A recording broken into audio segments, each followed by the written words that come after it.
visitors. It's been a while since the elders have given you a little update, and we wanted to take just a few minutes to share a couple of thoughts with you. The directory is being upgraded, and we are so excited as we'll be using this to communicate critical information to everybody. You may have already gotten a call, and if you haven't, please get in touch with us so that we can have your current information. It'll make it so easy to get information to you if we have that. To our youth, we're so excited about what's happening with you. We know you're going through a lot with the academics of studying from home. We've got some exciting things that we are thinking about to continue to encourage you in your walk with Christ. Many of us remember what it's like to be young, and we want to continue to serve you and do some things to help you as a young person in Christ.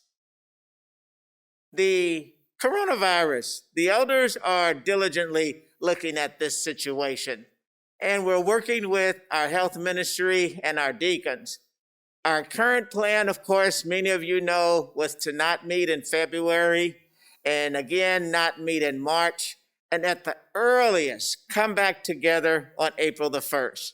But it may not be April the 1st, it may be later than that.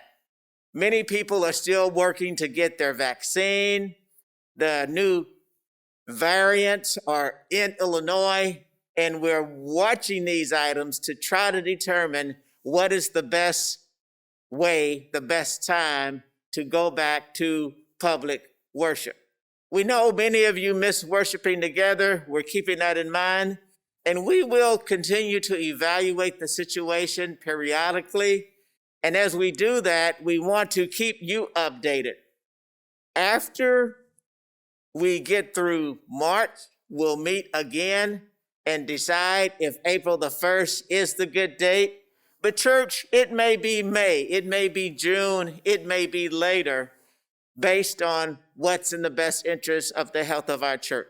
So stay tuned and we'll update you.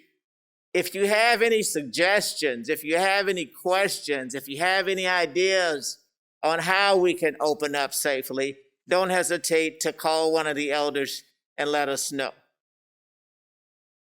We also want to keep in mind the 9 o'clock study for reconciliation. What an interesting world we live in. Will Trump and Biden make up? I don't know. But husbands and wives sometimes need to reconcile. Parents and children, bosses and workers, those who are gay, those who are straight are in conflict. Christians versus non-Christians, white, black. There's so much in need of reconciliation today. Some of you have heard about the unfortunate incident with 2 black families where a man killed his wife. Then he went and murdered the 2 young children in the home just this past week.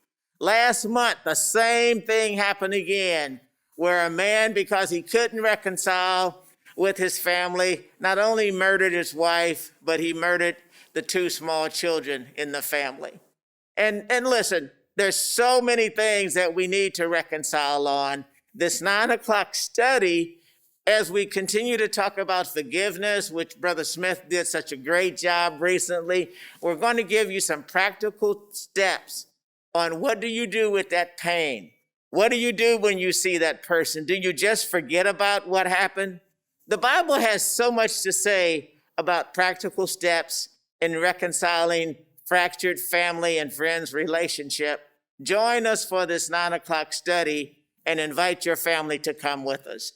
And men, of course, you'll hear more about this, the Wonderful Man Study. Join us on that as we talk about how men can become leaders. Leadership will give our church the ability not only to impact violence and crime, but poverty, education, and most importantly, getting people to heaven. So men, join us in this Saturday and Sunday study on preparing for leadership. Thank you so much for listening.